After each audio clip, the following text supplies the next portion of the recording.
قبر پر پھول اور سبزہ اگانے کا حکم۔ آج کے اس فتویٰ میں ہم یہ پڑھنے والے ہیں کہ کیا قبر پر پھول اور سبزہ اگانے کے لیے بیج وغیرہ ڈال سکتے ہیں، اور قبر پر کوئی پودا وغیرہ اگ جاتا ہے تو کیا اسے کاٹ سکتے ہیں یا اسے نہیں کاٹنا چاہیے۔ فتویٰ ریڈ کرنے سے پہلے تمام دوستوں سے گزارش ہے کہ ہمارے چینل کو ضرور سبسکرائب فرمائیں، ویڈیو کو لائک اور ثواب کی نیت سے شیئر کریں۔ چلیے اب ہم اپنا فتویٰ سٹارٹ کرتے ہیں۔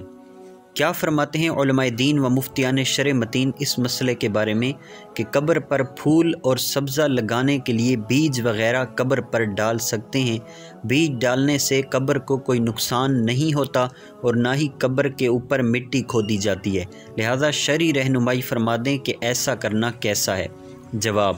قبر پر جو گھاس یا پھول لگائے گئے ہیں ان کی جڑ سے قبر یا میت کو کوئی نقصان وغیرہ نہیں پہنچتا، تو ایسے پھول یا گھاس لگانا جائز ہے، کیونکہ قبروں پر اگنے والے پودے جب تک تر رہتے ہیں اللہ عز و جل کی تسبیح کرتے رہتے ہیں، جس سے میت کو فائدہ پہنچتا ہے، اور اس عمل کی وجہ سے اللہ پاک سے امید ہے کہ اگر میت کو عذاب ہو رہا ہو تو اس عذاب میں کمی فرمائے گا۔ ان پودوں کی تسبیح سے اللہ پاک کی رحمت کا نزول ہوتا ہے، اسی لیے بلا وجہ شرعی قبرستان سے تر گھاس کو اکھاڑنا کاٹنا ممنوع و مکروہ ہے۔ چونکہ قبروں پر تر پودوں کا ہونا شریعت مطہرہ کو مطلوب اور مستحسن ہے، یعنی اچھا ہے، لہذا پوچھی گئی صورت میں قبر کو نقصان پہنچائے بغیر قبروں پر پھول یا سبزہ لگانے کے لیے بیج ڈال سکتے ہیں۔ قبروں پر سبزے کا ہونا شریعت مطہرہ کو مطلوب و پسند ہے، جیسا کہ صحیح بخاری میں ہے۔ ترجمہ: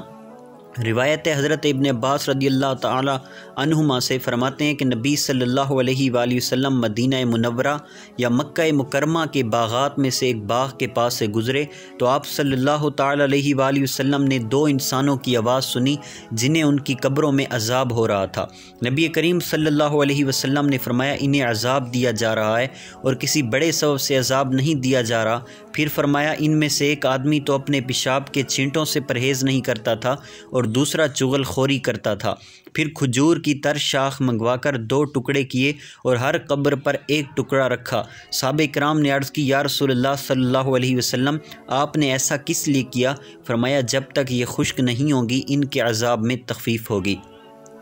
ملا علی قاری رحمۃ اللہ تعالی علیہ فرماتے ہیں، ترجمہ: علماء کرام نے قبر کے پاس قرآن شریف پڑھنا مستحب قرار دیا ہے، کیونکہ قرآن شریف کی تلاوت عذاب کو کم کرنے میں تر شاخوں کے تسبیح کرنے سے زیادہ اولیٰ ہے۔ اور بخاری نے ذکر کیا کہ بریدہ بن حسیب صحابی رسول اللہ صلی اللہ علیہ وآلہ وسلم نے وصیت کی کہ ان کی قبر پر کھجور کی دو شاخیں لگا دی جائیں، گویا انہوں نے رسول اللہ صلی اللہ علیہ وآلہ وسلم کے فعل سے برکت لینا چاہی۔ اس حدیث پاک کی شرح کرتے ہوئے شیخ الحدیث غلام رسول رضوی صاحب رحمۃ اللہ تعالی علیہ فرماتے ہیں، اس حدیث سے معلوم ہوتا ہے کہ قبروں پر سبزہ لگانا جائز ہے، کیونکہ ہر تر شے تسبیح کرتی ہے۔ اس لیے بریدہ اسلمی نے وصیت کی تھی کہ ان کی قبر پر کھجور کی دو سبز شاخیں رکھی جائیں، اس سے تخفیف عذاب ضرور ہے۔ حکیم الامت مفتی احمد یار خان نعیمی رحمۃ اللہ تعالی علیہ میرات المناجم میں فرماتے ہیں، سبزہ کی تسبیح کی برکت سے عذاب قبر میں تخفیف ہوتی ہے۔ قبرستان میں تر گھاس کی وجہ سے میت کو انسیت اور میت کا عذاب دور ہوتا ہے، جیسا کہ فتاویٰ بزازیہ میں ہے۔ ترجمہ: قبرستان سے تر گھاس کاٹنا مکروہ ہے، کیونکہ وہ تر گھاس اللہ پاک کی تسبیح بیان کرتی ہے اور اس کی وجہ سے میت کا عذاب دور ہوتا ہے اور میت کو انسیت حاصل ہوتی ہے۔ قبر پر تر گھاس کو کاٹنا مکروہ ہے، اور قبر پر تر گھاس لگے رہنے سے میت کو انسیت حاصل ہوتی ہے، جیسے کہ علامہ ابن عابدین شامی رحمۃ اللہ تعالی علیہ فرماتے ہیں۔ ترجمہ: تر گھاس کا مقبرے یعنی قبرستان سے کاٹنا بھی مکروہ ہے، خشک گھاس کا نہیں، جیسا کہ بحر درر اور شرح منیہ میں امداد نے اسی کی علت یہ بیان کی ہے کہ جب تک یہ پودا تر رہتا ہے اللہ پاک کا ذکر کرتا ہے، جس سے میت کو انسیت ہوتی ہے اور اس کے ذکر سے رحمت کا نزول ہوتا ہے۔ قبر پر شاخ رکھنے کے متعلق مختلف احادیث کریمہ بیان کرنے کے بعد فتاویٰ صدر الفاضل میں سید نعیم الدین مراد آبادی رحمۃ اللہ تعالی علیہ فرماتے ہیں، اب ان چاروں حدیثوں سے ثابت ہو گیا کہ سرور دو عالم صلی اللہ علیہ وآلہ وسلم نے سبز شاخیں قبروں پر لگائیں اور ان سے تخفیف عذاب کی امید دلائی، تو بے شک تر شاخوں کا قبروں پر لگانا کم از کم مستحب ثابت ہوا۔ فتاویٰ ملک العلماء میں علامہ قرطبی رحمۃ اللہ تعالی علیہ نے کہا کہ بعض علماء نے قبر پر قرآن شریف پڑھنے کے جائز ہونے پر شاخ خرمہ والی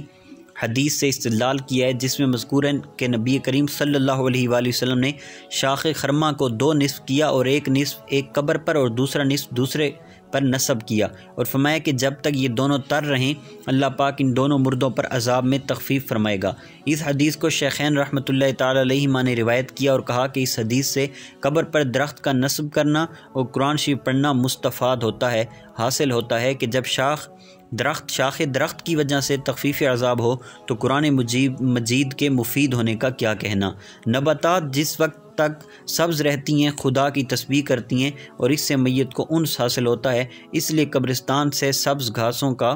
اکھاڑنا و کاٹنا ممنوع و مکروہ ہے۔ واللہ اعلم عز وجل ورسول عالم صلی اللہ تعالی علیہ وآلہ وسلم۔